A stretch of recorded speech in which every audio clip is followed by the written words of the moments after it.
Welcome back to the Ohio MMA podcast. I am your host, David McKinney. Joining me on today's episode is undefeated amateur fighter Jade Batross, which I did get that right. So Yes, sir. thanks for. I made sure before we went live that I got the name right.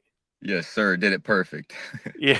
So first off, man, thanks for coming on. I know you are this weekend returning to action. You're undefeated, facing a fellow undefeated fighter at Ohio Combat League 30, fighting Vernell Hawkins. What's it like getting back in there, man?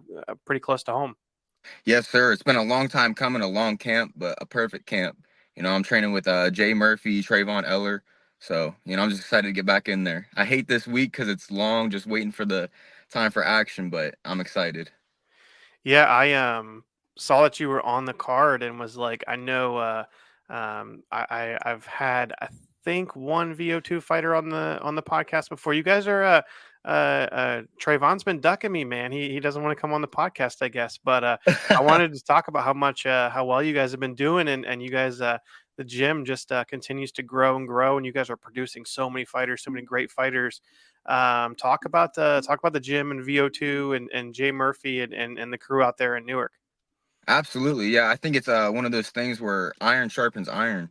Everyone has a common goal. We're not just in here to just fight on every other weekend or something. We really want to, turn it into a career. And I think when you have like-minded guys like that, it's just easy to grow together. We don't go too hard when we spar. We're not trying to take each other's heads off, and we're just trying to get better. One by one, as you're saying, each time, like Colin Hall, he made his debut on the last card, and he works with me, Trayvon, Jay Murphy, the same kind of crew. Yeah, Jay Murphy really makes everything easy.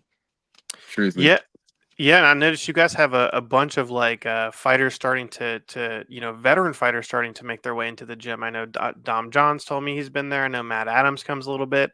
I think even Robert Presley maybe a little bit Yeah. on the card. So what's it like having those obviously a great coach, but those veteran fighters who have like been through some battles and been through wars and guys who are pros and really active pros being in the gym as well. Right. Yeah. It kind of gives you that fight experience without having to fight, like the trials and tribulations that they've all been through.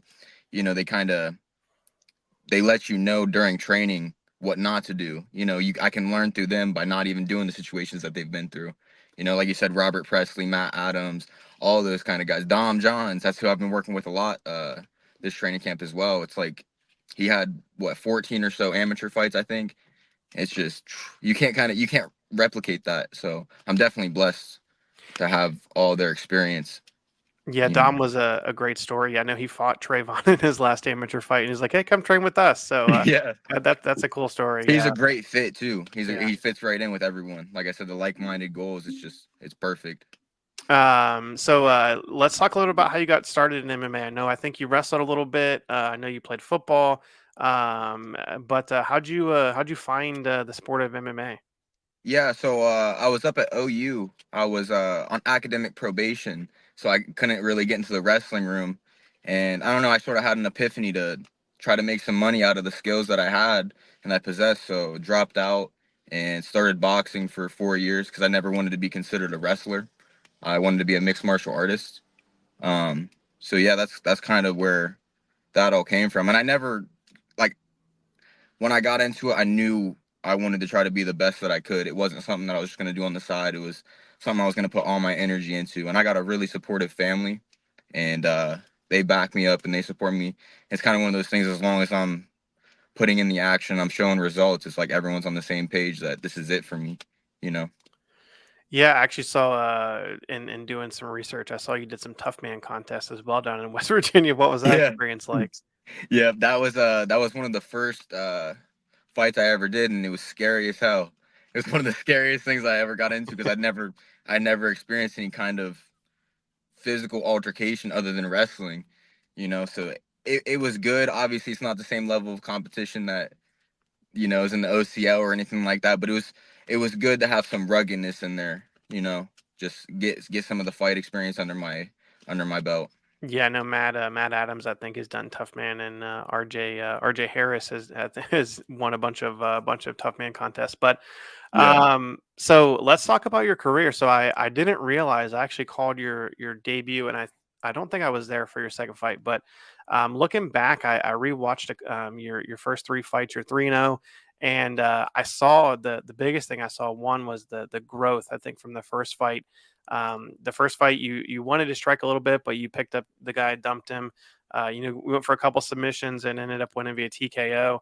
Your second fight you won via submission, and then your third fight you actually spent almost the entire fight striking and standing on your feet. Yeah. What's it like? First of all, do you feel like I feel like from a fighter standpoint, it looks like you have a lot of tape and a lot of things where you see that you've been able to work on. You're not just going out there and doing one thing of I'm just going to go and dump a guy on his head and try to pound him out. It looks like you are trying to be a really well-rounded fighter even early in your career. Is that intentional? I mean, obviously it probably is, but winning a fight via knockout, submission, and decision in your first three fights that's pretty cool.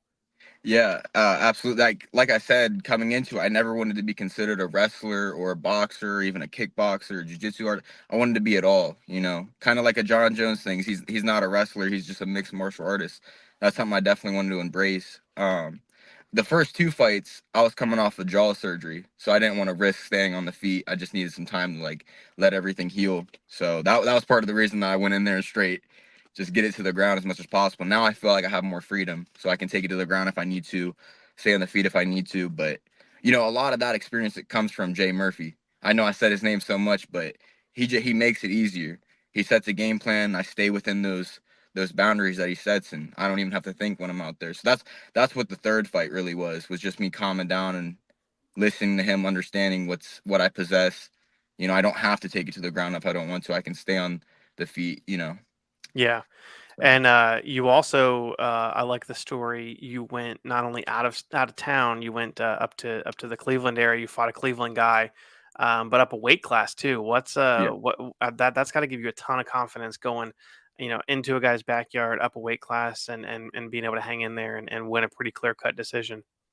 Absolutely. I think I don't really play into any of the extra stuff, because at the end of the day, it's both of us get into a cage. We're going to be the only ones locked in there. So any of the outside stuff doesn't really matter, whether we fought in Cleveland or Mexico, wherever it was, it's is what it is. I didn't consider myself a underdog or anything like that. So I definitely think I don't try to play into any of that. So, what about the weight? Is that something that you just take whatever fights offered to you? You'll fight at 45 or 55, or is that something that you really think about a lot? And I know a lot of guys as an amateur, they're like, I'm just trying to get fights, and I'll swing between weight classes. Is that something that just kind of happened, or are you willing to fight at both weight classes? Yeah, I'm willing to fight at both weight classes. I don't really care about the weight because, like I said, I train with Trayvon Eller, who beats me up every single training session. So, I mean, I'm not too concerned about 10 or 15 pounds like that. I think going pro, I might put a little bit more thought into the weight classes. The 24-hour weigh-ins would make a big difference. Not really breaking my body down to make 45 and then fight the same day. But, it doesn't really matter to me. I'll do whatever it takes. Yeah. And you're also coming in, you're fighting, another undefeated 3-0 guy. It looks like you're just taking super tough fights. I mean, the last guy you fought was 2-0. Is that kind of the game plan, just to fight the toughest possible opponents you can as an amateur? I mean, it's not necessarily intentional. It's kind of like whatever's provided, whatever's. It's just the next man up kind of thing. I I think I'm number one, whether it's shown on Tapology or not. I think I'm number one, so I don't really care who I fight, whether it's two, three, number 10, number 50. Just I'm gonna have to fight him one time or another. So yeah, that's kind of where I'm at. Before your first fight, you mentioned that you actually have the ability. You're a full time fighter, and you don't have necessarily a side job. Is that still the case? Are you still able to focus on MMA full time? Yeah, so the way I have a employment, but I don't have a boss. So it's like kind of anything I do is on my own time. I still stay with my parents, who I said are like so supportive of everything that I do. So I kind of have it to where I can put my main focus on fighting and then still make money on the side. I don't have a lot of responsibilities that I have to maintain. It's not like I'm in the real world yet, which is an advantage in the fight game because I can just focus on that and put energy into it. Like immediate, like right after this fight, I'll get back into working. But the past 2 weeks, I haven't done anything, which I would not be able to do without the encouragement and support from my family. So definitely all the credit in the world to them. That's who I'm doing this for, honestly. I'm trying to go all the way with it so I can pay them back for everything they've done for me. Yeah, I mean that's a huge, I think, advantage. I feel like a lot of fighters, you always hear the I'm working 9 to 5 construction or something, and then Exactly. going to the gym. Like, man, that's got to be rough. But A having the hundred ability, percent. yeah, having the ability to be able to focus on MMA full time is definitely a big advantage. You mentioned Absolutely. wanting to go super far in the sport. You're really young. You're 23 years old. What's kind of do you have like a I have this is where I want to be in a year. This is where I want to be in 3. This is where I want to be in 5. Or are you kind of just doing day by day? I'm definitely intentional. Like I know I have my goals of where I want to be, but I'm on God's timing. So wherever He takes me, I take it one fight at a time. If I could envision anything, I want to be pro next year, at some point next year in 2025. Really get the show on the road. But like I said, I'm just taking it one fight at a time. So are you with that in mind? I know you had 3 fights. You're almost exactly a year past your debut. Are you going to try to pick up the pace a little bit for amateur fights, or maybe just stay at kind of the same pace, like 3 fights a year, and then try to go pro? Yeah, I think it'll kind of be the same kind of pace every 3 or 4 months. Try to get back in there. But it also depends on damage level, how fresh I feel. If they offer a fight directly after this one, it'll change things up. So nothing's certain. When it comes to that. Yeah, and so in Ohio, with 4 fights, you have the ability to win, fight for a title. Yeah. I'm not saying you're looking past Vernell because he's a tough opponent, but is that something that's important to you, as winning titles as an amateur, or is that's like not even on your radar? No, absolutely. I believe I'm a champ right now. So that's the only thing on my mind really is fighting for the belts. Not looking past Vernell, but at the same time looking through him, if that makes sense. And you train, at VO2. Are you doing any sort of like cross training? I know you're outside of Columbus and the Newark area, but there's a ton of great gyms, just down the road in Columbus, and I know even to the east of you now there's some more gyms opening up. Is that something that you've done, or do you kind of just when fighters come into VO2 get the cross training there? Yeah, I kind of stick to my own. Like I said, the guys Trayvon Eller, Jay Murphy, Matt Adams, everyone you kind of named. I feel like I got everything I need as of right now. So I haven't really felt the need to cross train or anything. But everyone that comes in, like you were saying, Dom Johns and stuff, that's where I'm getting the other looks and stuff. So yeah, I haven't traveled outside of VO2. Gotcha. Yeah, so I one of the cool things, you actually the venue is called the Columbus Athenaeum, and it reminds me of like an old school like old school arena. It's like a Masonic arena. I don't know if you've been in there. Yeah, Is that something that, because you fought, I think, in Kimba Live. I think your first fight was at the Cherry Valley out in yeah, Newark, so you're fought super close to home, and then you fought up in Cleveland. Have you seen this venue? And do you feel like that's going to be, because it's a really cool venue. The fans are like right on top of you.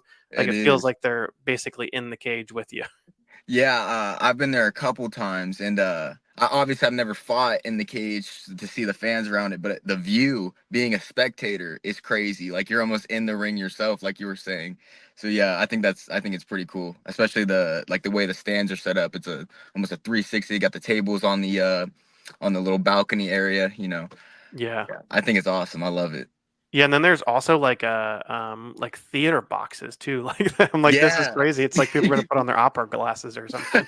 For real, exactly, exactly. That's sweet. That's probably the best seats in the house. Yeah, You don't have yeah. to be around anyone. Yeah, Yeah, the that's first sweet.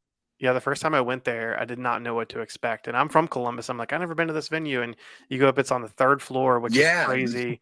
got to I'm take an like, elevator up. Yeah, yeah, that's like, how do they get the cage up there? It's wild. Um, seriously. I don't know how much it comes across in the video, because the fights are streamed live and doing commentary, but yeah, it's such a cool venue, and gets really loud for, like, it's not like the biggest venue, but yeah, it's such a unique venue. Yeah, it kind of harnesses that sound, makes everything a little bit more in your face. Yeah. For sure. So next, I know we talked a little bit about this, but let's say we're halfway through 2024.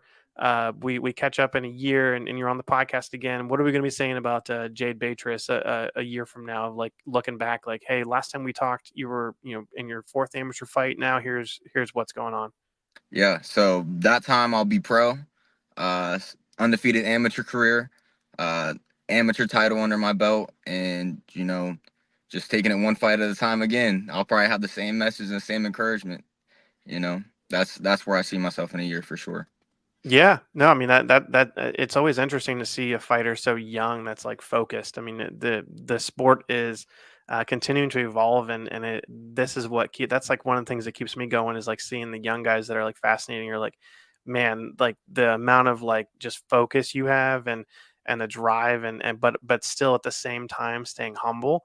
And then also putting in the work, right? Like the fighters Yeah, that are putting in the work and saying, I'm not just anticipating, I'm not expecting anything to be handed to me. Like you're willing to put in the work. That's what keeps me going. And that's what fascinates me about the sport. I feel like the number of fighters is not as many as it was like, 10, 12 years ago, but the yeah, quality of fighters is definitely like every single fighter that comes in, you're like, especially the last OCL show, you're like, oh, there's like 4 debut guys. I'm like, man, that guy's going to be a pro. That guy's going to be a pro. yeah. Like it's wild seeing the level of fighters in the sport. Do you kind of feel that a little bit as a fighter? I don't know how much you pay attention to like guys who might be future opponents or things like that. But do you feel that like just the quality continues to get better and better? Absolutely, it's evolving every day, and I feel like the more guys that are getting into it, you see it's an obsession.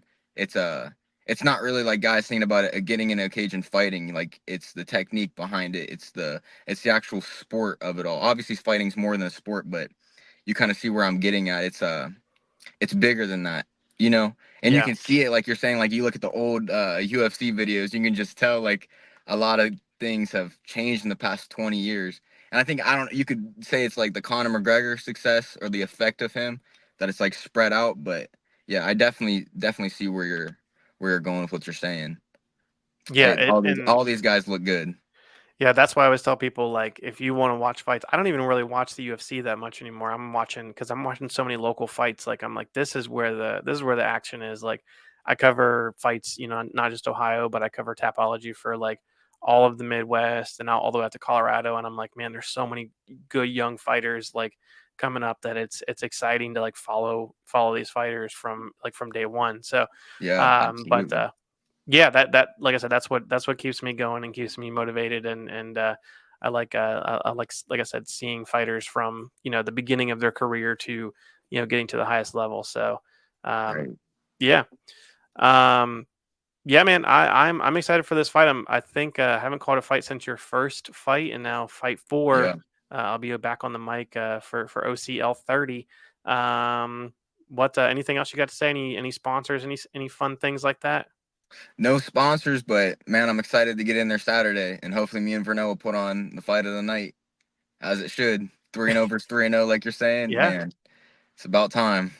Yeah, should be a great fight. There's also, I think, 4 pro fights set for the card. A couple of your teammates on the card Yep. from VO2. A really deep card. Asher Frederick in the main event against Victor Yeah. Guariello. That's going to be a banger. Do you look at any of the fights like after? Probably not before, but I know you especially got a couple of teammates as pros, and looks like you're going to be the amateur main event. Yeah. Do you go back out and say like, I got to watch maybe and even visualize a little bit like this will be me in a year fighting as a pro on, wait until the end of the night. Absolutely. 100%. That exact thing that you're saying. It's funny. I was just talking. I think Cornell and Ethan are gonna fight right before me. That's a fight I really wanted to see beforehand. I'll probably be warming up right when they're going. But yeah, even the pros, I'm excited to get my fight over with and then go ahead out and see them. Robert, Dom, all those guys. Asher, like you're saying. Yeah. Absolutely. It's gonna be great. Yeah, Ethan Shirk and Cornell Beecham. I'm like, man, Yep. that those two guys, I could both see them going. And Ethan's like, I think 20, and just the swagger on him is Yeah. crazy.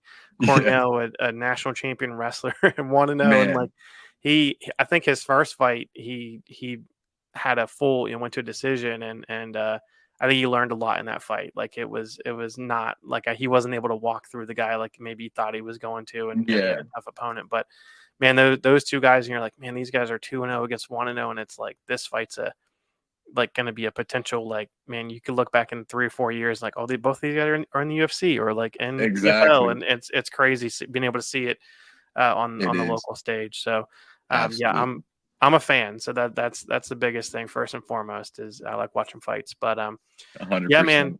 thank you so much. OCL 30 in Columbus at Columbus Athenaeum. If you're in the Columbus area, make sure you get tickets. The fight is also on combatsportsnow.com streaming. I'll be on commentary once again. And thank you so much, Jade Batross, for joining me. Absolutely. Thank you, man. I appreciate it. Yeah, I'll of see you course. Saturday. All right. We'll be back next week with another episode.